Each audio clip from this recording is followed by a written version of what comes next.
Mobile काय माझ्याकडे नाही, पण जिल्ह्यातल्या म्हणताय की राज्यातल्या म्हणताय? महाराष्ट्राचे माननीय मुख्यमंत्री एकनाथराव शिंदे साहेब यांची जी प्रतिक्रिया आली पत्राद्वारे ती मी माझ्या स्वतः स्टेटसला ठेवलेली आहे. त्यांचं पत्र प्राप्त झालं. महाराष्ट्राचे विरोधी पक्षनेते विजय वडेट्टीवारजी आणि ट्विटरवर सर्व पक्षीय आमदारांच्या शुभेच्छा मला प्राप्त झालेल्या आहेत.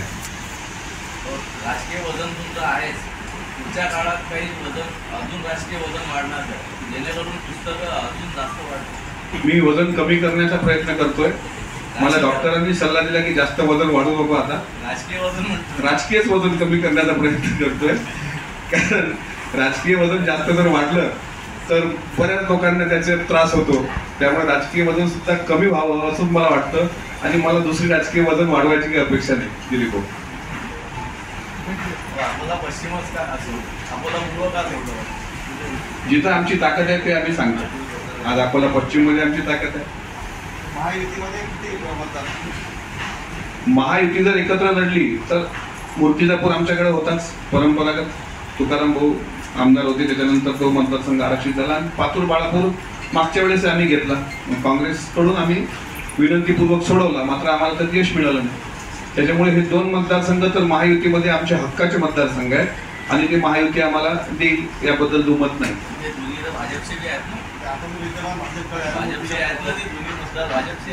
ते असू द्या, ते वरचे लोक ठरवतील ना. पण शेवटी आमदार म्हणून माझी जी मागणी पक्षाकडे आहे, जर मला पक्षाने विचारलं की ताकद तुम्ही जर आमदार आहात, 4 वर्ष तुम्हाला आमदार केले पक्षाने, तुम्हाला निधी दिला आहे, गाव पातळीवर काम करायला संधी दिलेली आहे, तर 2 आमदार तर निवडून आणा. तर 2 हक्काचे मतदारसंघ कोणते? तर मी सांगितलंय की मूर्तिजापूर चांगला चेहरा आम्हाला मूर्तिजापूरमध्ये भेटण्याच्या तयारीत आहे आणि पातूर बाळापूर आणि अकोट पण आम्ही तिसरं घेतले. तिथे आमदार जरी भारतीय जनता पार्टीचे असले तरी शेवटच्या क्षणी महायुती जर एकत्र लढली नाही तर आमची तयारी असली पाहिजे. तुम्हाला असं काय वाटते महायुती एकत्र लढणार? मला याच्यासाठी असं वाटते धनुभाऊ, कारण आता महायुतीतले आणि महाविकास आघाडीतले तिन्ही पक्ष असं म्हणतात की आम्ही 100 जागा लढू. म्हणजे साधारण 300 जागा झाल्या ना, 100 288 मतदारसंघ आहे. त्याच्यामुळे प्रत्येकाला निवडणूक, डॉक्टर बाबासाहेब आंबेडकरांनी लोकशाहीमध्ये प्रत्येकाला निवडणूक लढण्याचा अधिकार दिलेला आहे. त्याच्यामुळे मला असं वाटते की जर 100चं ताणून धरलं तर ते वेगळंच लढावं लागेल आणि जर 55 जागा आम्हाला महायुतीत भेटत असतील तर त्यात आम्ही काही समाधानी असू असं आम्हाला वाटत नाही. आम्ही राहायला पण नाही पाहिजे समाधानी. लोकसभा निवडणुकीपासून कमी लेखण्याचा प्रयत्न करतो असं वाटतं. त्याबद्दल मी अगोदरच माझे वेगवेगळे मतं व्यक्त केले आणि अर्थातच नंतर मग महायुतीमध्ये मिटकरींनी बोलताना जरा पक्षश्रेष्ठींना विचारून बोललं पाहिजे असं महायुतीच्या 3ही नेत्यांचा सूर आला. ऑर्गनायझरमधून अजितदादांवर टीका झाली. त्या टीकेनंतर शेवटी आमच्या नेत्यांवर कोणी टीका केली तर आम्ही काही शांत बसणारे नाही.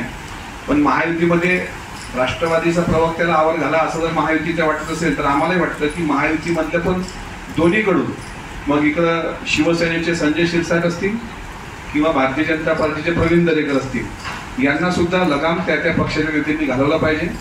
काल रात्री माननीय मंत्री चंद्रकांतदादा पाटील यांचा माझा फोनवर संवाद झाला.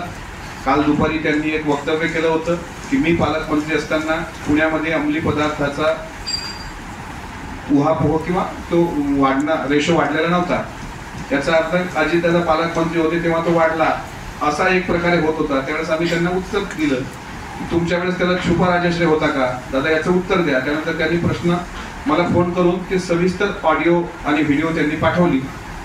त्यावेळेस त्यांनी म्हटलं की महायुतीमध्ये विसंवाद नको, तर आपण 3ही लोक एकत्र आलो पाहिजे. तर पावसाळी अधिवेशनाच्या दुसऱ्या दिवशी मला असं वाटतं महायुतीचे सर्व समन्वयक आणि महायुतीचे सर्व वक्ते प्रवक्ते एकत्र बसतील आणि एक दिशा ठरवतील कोणी कोणाच्या नेत्यावर बोलू नये.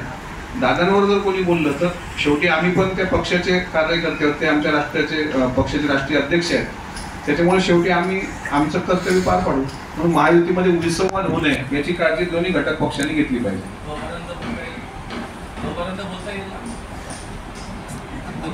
तुमची इच्छा असेल तर बोलतो, आता प्रश्न विचारला तर बोलतो.